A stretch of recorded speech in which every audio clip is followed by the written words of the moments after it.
નમસ્તે મિત્રો, જિગ્નેશ મેવાણી। આવતીકાલે બોટાદ હડલ ખાતે કોંગ્રેસ દ્વારા એક કૃષક આંદોલન, એક જન ઝુંબેશ લોન્ચ કરવામાં આવી છે।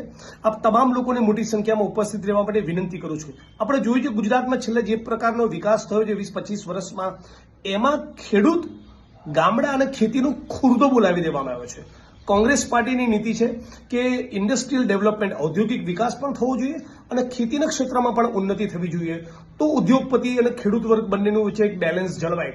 તો અમારી કેમ્પેનનો હેતુ એ છે કે શહેરોમાં, મહાનગરોમાં જે પ્રમાણેનું ડેવલપમેન્ટ જોવા મળે છે, જે પ્રમાણેનો વિકાસ જોવા મળે છે, આપણા ગામડા સુધી પહોંચે અને ખેડૂતને ખેતીમાં ઉદ્યોગ જેવો નફો થાય।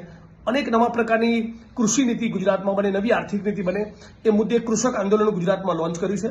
તો આવતીકાલે કોંગ્રેસ પરિવાર તમારી વચ્ચે બોટાદ આવશે, હું પણ બોટાદ આવું છું। આપ તમામ લોકોને સાંજે 5-5:30 વાગે હરડલ બોટાદ ખાતે મોટી સંખ્યામાં ઉપસ્થિત રહેવા માટે વિનંતી કરું છું। જય કોંગ્રેસ, જય સંવિધાન।